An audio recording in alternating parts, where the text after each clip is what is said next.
Abordons ici une astuce de base pour le chant, ne pas affaisser la cage thoracique. Ça aura une incidence non négligeable sur la stabilité de la voix et sur notre capacité à bien gérer notre débit d'air, ce qui est primordial pour avoir vraiment accès à toutes les possibilités que notre voix peut nous offrir. Le bénéfice sera d'autant plus important si ce schéma d'affaissement-là est bien ancré en nous.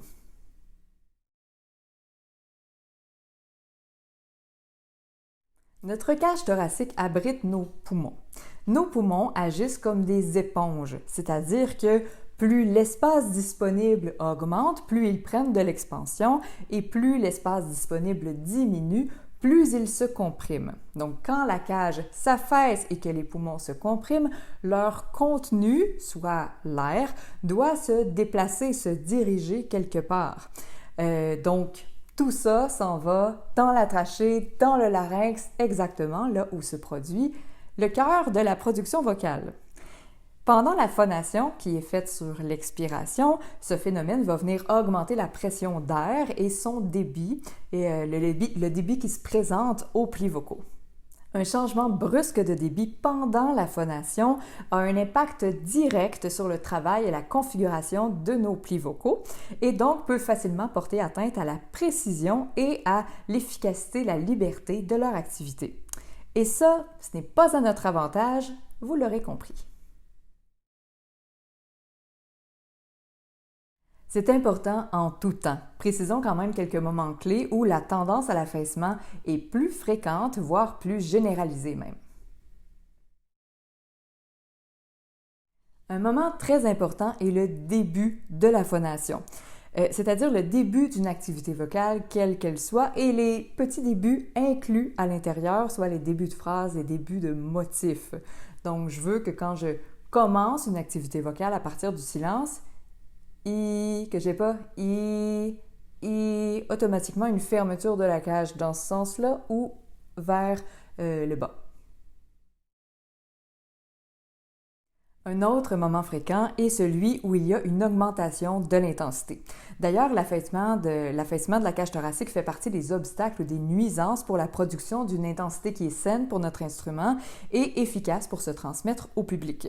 Il est beaucoup plus efficace de freiner le débit d'air, notamment dans la production des consonnes, en ancrant le torse qui va gagner en amplitude plutôt qu'en affaissement. Les notes descendantes dans la mélodie sont aussi propices à l'écrasement de la cage thoracique. On a souvent tendance, inconsciemment bien sûr, à suivre le mouvement de la mélodie avec notre corps.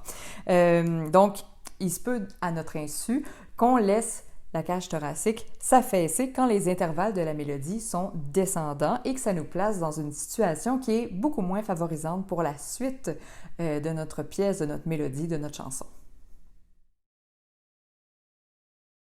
Dernier cas de figure, les fins. Autant les fins finales que les petites fins, toutes petites, donc tout ce qui mène au silence dans le fond, donc l'inverse de tantôt. Comme notre cerveau sait que c'est la fin avant que ce soit la fin de la fin, avant que ce soit vraiment la fin, la tendance peut être prononcée quant à l'affaissement du torse, comme si on arrêtait d'être présent entier dans notre activité vocale avant qu'elle soit vraiment terminée. On cesse la gestion, la maîtrise de notre débit d'air, la qualité de notre phonation et de notre intention, surtout quand c'est une fin allongée, tenue, il faut être plus vigilant. Comme on l'a vu au début, c'est une astuce qui peut vraiment changer la donne au niveau de la stabilité, de la capacité de gestion du débit d'air. Si vous voulez aller plus loin, le mettre en pratique, trouver plus de stabilité, de solidité, de polyvalence, de passion, de fiabilité, n'hésitez pas à venir nous joindre au gymvocal.com. C'est toujours un plaisir pour nous de vous accompagner. À bientôt! Vous trouverez juste en dessous un réchauffement vocal gratuit et un défi 4 jours pour améliorer un passage vocal difficile, gratuit aussi. N'hésitez pas!